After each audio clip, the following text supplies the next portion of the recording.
नमस्कार साथियों, आपका फिर से स्वागत है। आज हम ज्योग्राफी की दूसरी क्लास यानी जो दूसरा पार्ट अपना विश्व जनसंख्या वितरण घनत्व और वृद्धि उसके बारे में हम चर्चा करेंगे। तो देखिए, सबसे पहले आपको मैं बता देना चाहता हूँ कि इससे 1 नंबर का क्वेश्चन और एक 1.5 नंबर का क्वेश्चन यानी 2 क्वेश्चन आएंगे। इससे वो 2 क्वेश्चन, एक वस्तुनिष्ठ प्रश्न होगा, वस्तुनिष्ठ प्रश्न, और एक थ्योरेटिकल यानी लघुरात्मक प्रश्न होगा। अब देखो, जिस प्रकार से पाठ का नाम है विश्व जनसंख्या वितरण घनत्व और वृद्धि, तो देखो सबसे ज्यादा चांस क्या रहते हैं कि ये जो पाठ का नाम है इसी से प्रश्न पूछ लिया जाता है कभी कभी। तो देखिए, जनसंख्या वितरण घनत्व और वृद्धि, यही जनसंख्या वितरण घनत्व और वृद्धि। देखिए, अब सबसे पहले हम चर्चा करते हैं कि जनसंख्या वास्तव में होती क्या है। देखो, जन का मतलब होता है लोग और संख्या मतलब समूह है। अगर आप इसको संख्या लिखें तो भी कोई दिक्कत नहीं है। तो आपको ये याद रखना है कि लोगों का समूह क्या है, जनसंख्या है। यानी लोगों का समूह क्या है, जनसंख्या। आपको छोटी छोटी बातें याद रखना है। अगर मान लो आपने इतना भी याद रखिएगा कि जनसंख्या मतलब लोग और समूह होता है, तो आप डिटेल से कर सकते हो कि लोगों का समूह ही क्या कहलाती है, जनसंख्या कहलाती है। अब देखो, वितरण का मतलब क्या होता है। देखो, जैसे मान लो ये अपना राजस्थान है,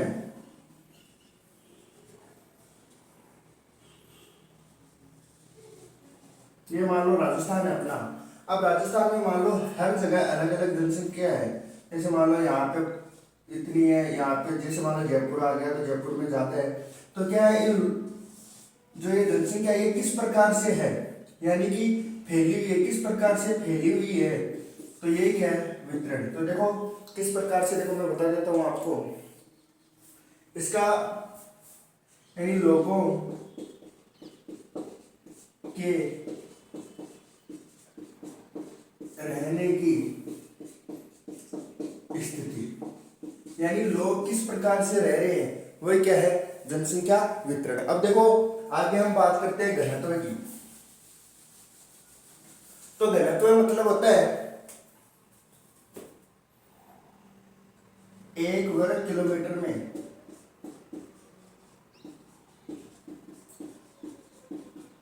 रहने वाले लोगों की संख्या,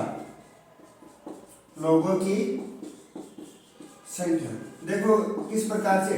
जैसे मान लो वही अपना राजस्थान, जैसे मान लो ये राजस्थान है।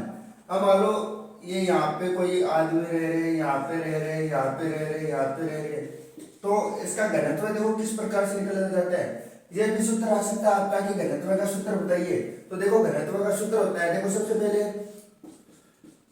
जनसंख्या, यानी जनसंख्या कितनी है उस क्षेत्र में। मान लो या राजस्थान के क्षेत्र में कितनी जनसंख्या है, दूसरा क्षेत्रफल, यानी इस राजस्थान का टोटल एरिया कितना है, यानी इसका क्षेत्रफल कितना है। जैसे मान लो हम मान लेते हैं कि इस राजस्थान के अंदर 1000 आदमी रहते हैं, ठीक है, और इसका जो टोटल क्षेत्रफल है वो मान लो 50 किलोमीटर का है।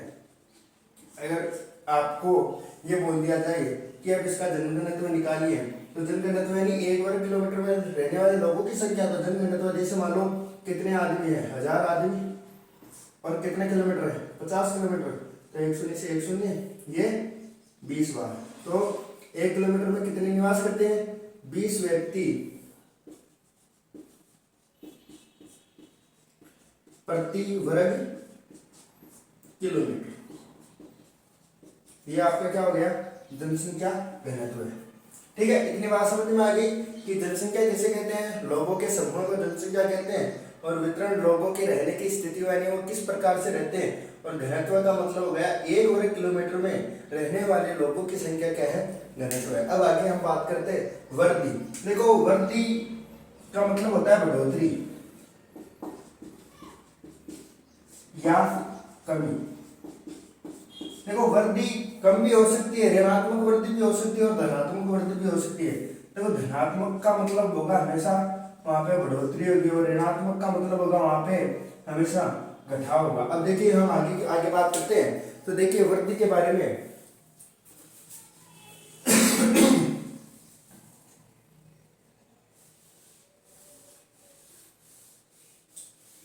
जैसे मान लो 2001 के अंदर, ठीक है, 2001 के अंदर मान लो किसी क्षेत्र में हजार व्यक्ति रहते थे, ठीक है, और 2011 के अंदर मान लो 1100 व्यक्ति हो गए, तो ये जनसंख्या में क्या हो गई, बढ़ोतरी हो गई। तो इसका देखो क्या होता है, वृद्धि का मतलब 2 समय अंतराल। देखो 2 समय अंतराल कैसे, एक 2000 का, 2001 का और 2011 का, ये 2 समय हो गए। 2 समय अंतराल के बीच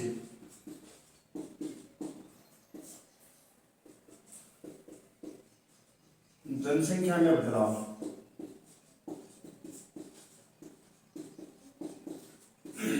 यानी 2 समय अंतरालों के बीच में जनसंख्या में बदलाव हो गया, तो उसे क्या कहते हैं, वृद्धि।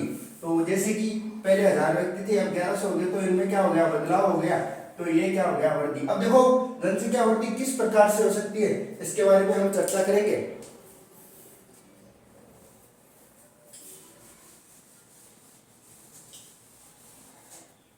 देखो एक तो होती है जनसंख्या की प्राकृतिक वृद्धि, एक वास्तविक वृद्धि, एक धनात्मक वृद्धि और एक ऋणात्मक वृद्धि। अब देखो वास्तविक वृद्धि क्या होती है, वास्तविक वृद्धि होती है, इसका देखो सूत्र होता है जन्म दर माइनस मृत्यु दर, यानी प्राकृतिक जनसंख्या का मतलब हो गया कि जन्म दर। जैसे मान लो किसी क्षेत्र में 1000 व्यक्तियों ने जन्म लिया, मान लो कोई 2 समय अंतराल है, जैसे 2020 से मान लो 2023 मान लो, ये 2 समय अंतराल हो गए।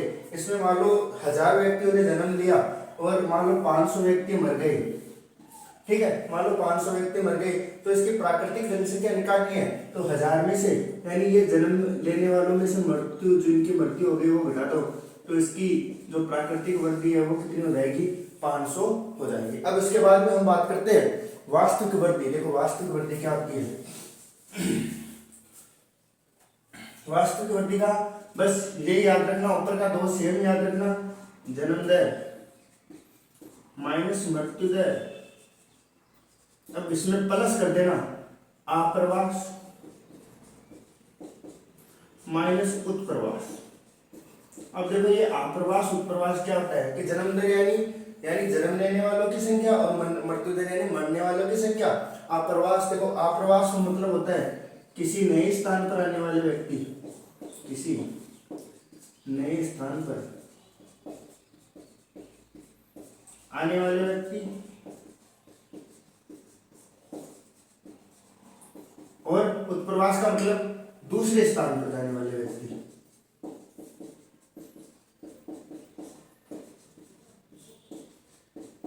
जाने वाले व्यक्ति। अब देखो अगर आपको वास्तविक वृद्धि निकालनी है तो देखिए, मान लो जन्म दर, मान लो किसी 2000, ये मान लो अपने 2020 से 2023 मान लो, इसमें 1000 व्यक्तियों ने जन्म लिया, 500 की मृत्यु हो गई, प्लस यानी आप्रवास यानी उस स्थान पर नए मान लो 400 व्यक्ति आए और चले गए कितने, उत्प्रवास मतलब जाने वाले दूसरी जगह पर जाने वाले मान लो 200 चले गए, तो इसका कितना हो जाएगा, ये 500 प्लस ये 200, तो इसकी वास्तविक वृद्धि कितनी हो गई, 700। ये आपको प्रश्न पूछ सकता है कि वास्तविक वृद्धि का सूत्र क्या है, और मान लो कि उदाहरण से समझे तो आप उदाहरण के सहित इस प्रकार से समझा सकते हो। बस इसमें आपको बस इतना ही करना है, ये नहीं लिखना कि नए स्थान पर आने वाले व्यक्ति या जाने वाले व्यक्ति, बस इसकी जगह आपको ये लिखना है जन्म दर माइनस मृत्यु दर प्लस आप्रवास माइनस उत्प्रवास। अब देखो आगे हम बात करते हैं, धनात्मक वृद्धि। तो धनात्मक वृद्धि होता है 2 समय अंतराल,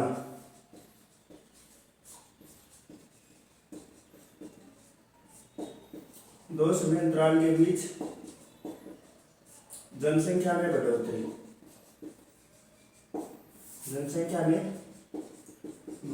ये तो क्या हो जाएगी, वृद्धि। और अगर इसी का उल्टा कर दो आप, यहाँ पे यहाँ तक एकदम सेम रहेगा, 2 समय अंतरालों के बीच जनसंख्या में कमी, ये क्या हो जाएगा, ऋणात्मक वृद्धि। अब जैसे कैसे देखो एग्जाम्पल के तौर पर समझिए, जैसे मान लो किसी क्षेत्र में 1000 व्यक्ति थे,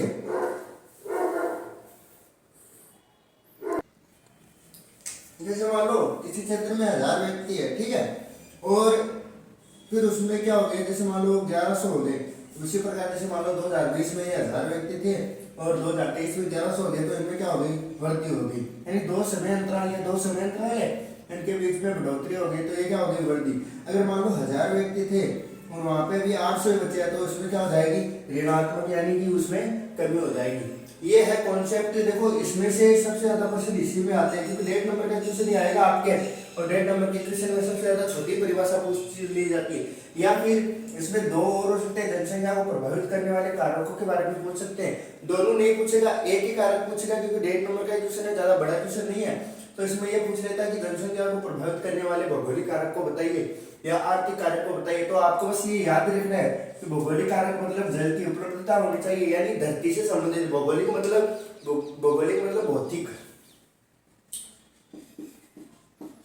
भौतिक यानी कि जो जमीन से जुड़े होते हैं, जैसे जल होना चाहिए, उसकी भूआकृति का मतलब होता है उसमें रहने की दशा, यानी उस क्षेत्र, वह क्षेत्र किस प्रकार से, जलवायु यानी वहां पर मौसम किस प्रकार से, उसके बारे में, और मृदा यानी वहां की मृदा किस प्रकार से, ये भौगोलिक कारक में आते हैं, जनसंख्या को प्रभावित करने वाले कारकों में। दूसरा है आर्थिक कारक। आर्थिक मतलब हो गया रोजगार से संबंधित,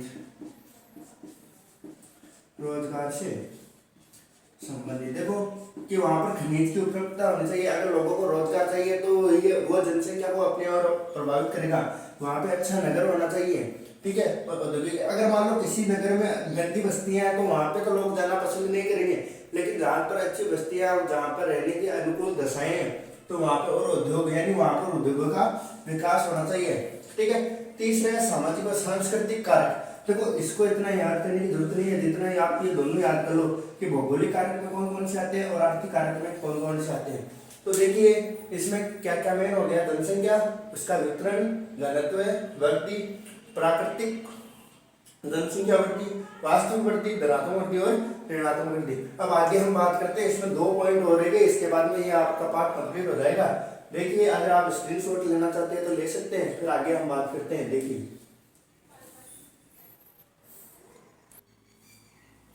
अब देखिए आगे हम बात करते हैं जनसंख्या परिवर्तन के घटक।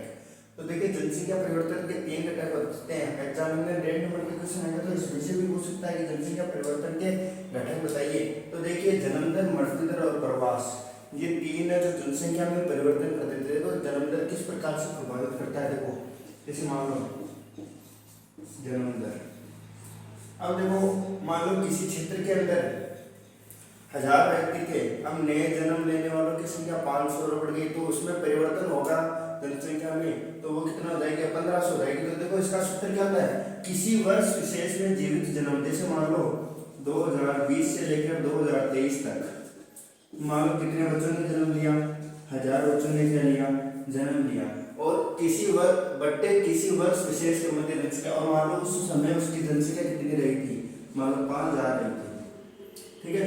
अब इसका जन्म दर निकालनी है, तो देखो कितने जन्म लिए, 1000 ने जन्म लिया, उस समय उसकी जनसंख्या कितनी थी, 5 और इंटू 1000, तो देखो 1 2 3 8, ये कितने बार मिल गया, 2 बार, तो उसका जन्म दर कितनी हो जाएगी, 200 बच्चे, क्योंकि बच्चे होंगे, जन्म दर में तो बच्चे जन्मेंगे, तो ये क्या होगी, इसकी जन्म दर हो जाएगी, ठीक है। और उसी प्रकार देखो मृत्यु दर की बात करें तो मृत्यु दर में भी बस वही सिस्टम रखना है आपको। एक परिभाषा याद हो गई तो दूसरी परिभाषा अपने आप याद हो जाएगी। तो देखो किसी वर्ष विशेष में मृत्यु को पूछते हैं क्या, मान लो 1000 मर गए और उस समय उसकी अनुमानित जनसंख्या भी कितनी थी, मान लो 5000 थी, तो देखिए जैसे 1000 बट्टे 5000 इंटू 1000, तो ये 3 शून्य से 3 शून्य काट दो, ये 2 बार, तो इसकी मृतकों की संख्या कितनी होगी, मृत्यु दर, ठीक है। हम बात करते हैं प्रवास की। प्रवास क्या होता है, देखो उसके बारे में हम बात करते हैं। तो देखिए हम आगे बात करते हैं प्रवास की। तो देखिए आज हम यहाँ तक ही पढ़ेंगे, प्रवास तक ही। देखो प्रवास क्या होता है, देखो प्रवास होता है किसी नए स्थान पर जाना जाना या किसी नए स्थान पर आना। अब देखिए किस प्रकार से, देखो मैं आपको बता देता हूं। जैसे मान लो इसके दो होते हैं, एक आप्रवास जो पहले बताया था मैंने, आप्रवास और उत्प्रवास। देखो आप्रवास का मतलब क्या होता है, किसी नए स्थान पर आने वाले लोग, बस इसका उल्टा करते क्या हो जाएगा, उत्प्रवास, यानी किसी नए स्थान पर आने की जगह क्या कर देना आपको, जानने वाले लोग। ये तो हो गए प्रवास के प्रकार कि आप्रवास, और एक होते कारक। देखो कारक क्योंकि आपको ये पूछ रहे कि प्रवास के प्रकार बताइए, तो आपको ये बताना है आप्रवास उत्प्रवास। अगर कारक पूछ रहे तो देखो दो कारक होते हैं इसमें भी, एक अपकर्ष कारक और एक विकर्ष कारक। देखो आप इसको अपकर्ष कारक भी बोल सकते हैं और अपकर्ष कारक और विकर्ष कारक। देखो इसके अंदर आप उसको दूसरा और नाम दे सकते हैं, एक प्रतिकर्ष कारक भी बोल सकते हैं, द्वितीय उल्टा हो जाता है इसका, और प्रतिकर्ष कारक भी बोल सकते हैं।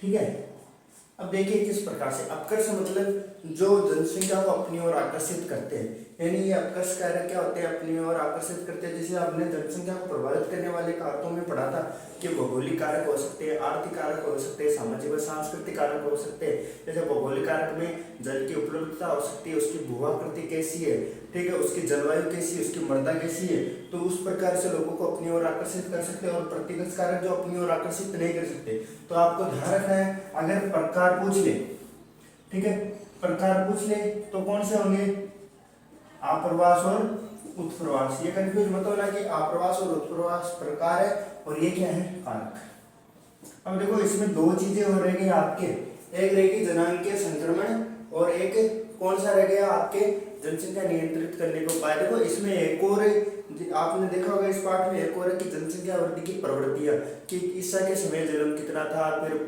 1850 में कितना हुआ, 1930 में फिर जनसंख्या में दुगुना कब हुआ, तो उसके बारे में हम कल पढ़ेंगे क्योंकि वीडियो बहुत लंबा हो जाएगा, तो उसमें क्या समस्या आती है बनाने में। और देखो धीरे धीरे सुधार होता जाएगा। और अगर आपको क्लास अच्छी लगे तो क्लास को शेयर कीजिएगा, अपने और दोस्तों तक पहुंचाइएगा, क्योंकि जितना एग्जाम के टाइम में आप जो शॉर्ट्स नोट्स के अकॉर्डिंग पढ़ोगे तो उतना ही फायदा रहेगा आपको। और आगे की क्लास हम कल मिलते हैं, तब तक के लिए धन्यवाद।